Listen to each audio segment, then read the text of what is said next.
Hi, my name is Stephen Hudson. I'm a part of Group 18 of MagicMeds.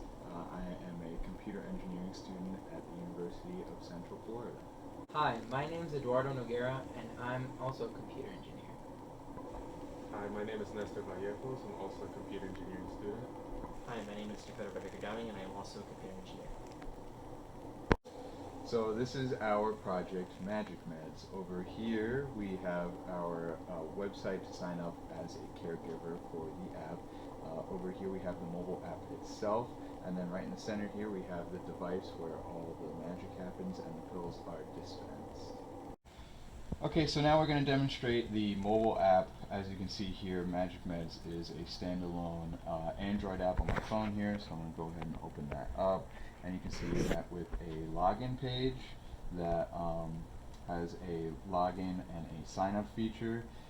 So we'll go ahead and demonstrate the sign up here. We'll add a user called Fred.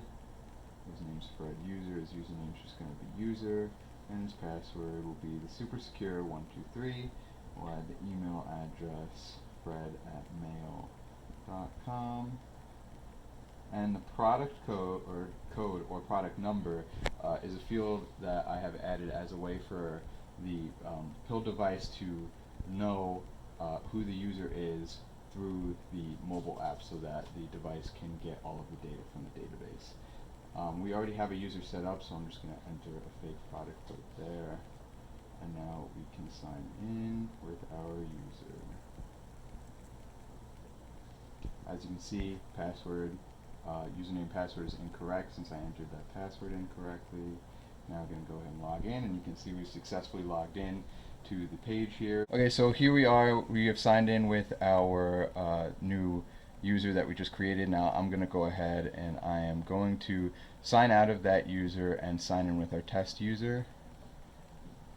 Okay, so now we're going to sign in with our test user that we have set up with some test data. As you can see, it goes to the database and pulls the medications that are in there. We have 2 ibuprofens, one taken for Sunday, one taken for Monday. I can go ahead and add a medication. Now, since we only do pill drops once a day, when I add a medication, I have to ensure that if I'm adding it for a day where a medication already drops, it's for the same time. So as you can see over here, we have ibuprofen for Monday at 11:05 a.m. If I try to add a pill for Monday, it has to be at 11:05. So I'll just go ahead and add a test pill. We'll say 2 pills every Monday. And since we have it at 8:22, it'll give me a warning that there's a medication time mismatch. So I'll go ahead and I'll add it for 11:05 a.m. and now you can see it was successfully added now that the times are matched up. I can go ahead and I can delete that. It asks me if I'm sure. I'll go ahead and delete it. Yes, and now you can see it was successfully deleted. Moving on, we can go over and use our bottom navigation bar to get to the caregivers page. The caregivers page is a section where you can add caregivers who will receive text messages when the medications have dropped. So to add a caregiver here, they have to be added onto the caregiver website. This is a way for caregivers to consent to SMS messages. Now once they sign up here, we'll go ahead and we'll say Fred, real original, and he's going to have a phone number of 3456 just for the sake of the demo. So I'm going to go ahead and add, and it says they're successfully added. Now if I come down back over to the app and I try to add them, we'll say Fred, and I'm going to mess up their phone number and add that 7 so you can see that they don't exist in the caregiver pool, but once I remove that, make the phone number correct, they've successfully been added and they'll now receive notifications when the pills dispense. Something I didn't mention over here was whenever these pills do dispense, the user will receive in-app notifications that their pills have dispensed as well. And then we'll go ahead and sign out. Alright, this is the device. I'm going to go over the structure of the device. So basically, all the components are 3D printed. The main structure of the device is this rectangular prism.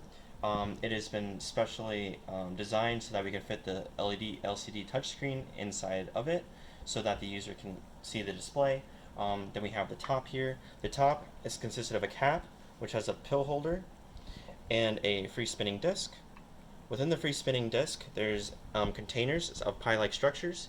One pie is completely not hollow. This is because we have a dud.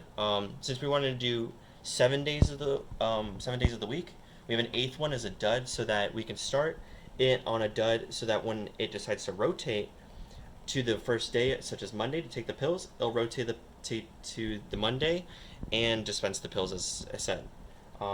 The reason why we have this hollowed out so that the pills can drop in is because we have a funnel on the bottom half here where the cup is. Basically what it'll do is it'll drop from the container down into the funnel and then into this cup here, which is 3D printed as well. And then we have just a basic cap here, and then that's it. And so here's the cap. I'm going to remove this so I can show you how we can refill it. Basically, like I said, it's hollowed here in the dud. Basically what we could do is fill it in with medications, as so, for all the days of the week, and then we can dispense them later. However, though, we'll have this only accommodate certain pill sizes. So for example, these will work because obviously, one, they can fit in the container, and two, some pills, when they're too big, they won't be able to fit through the funnel, such as these. These are Dayquil and NyQuils. They're obviously too big to fit in this container. I don't even think it could fit in there.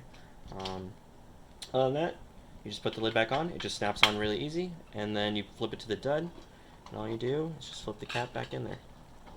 Oops. That's so.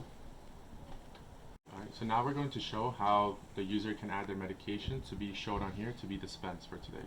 So we go ahead and press add medication. Let's add a medication name. Let's say we have some Tylenol. Dosage, let's say we have 2 pills.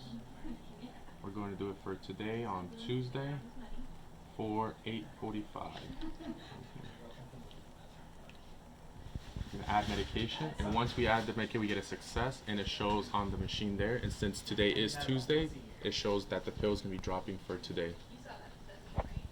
So here on the screen, our screen is constantly refreshing and getting data from the database.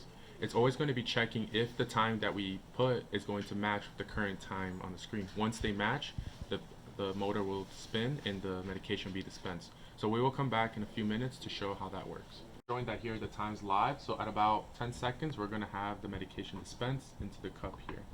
So we're going to wait for that.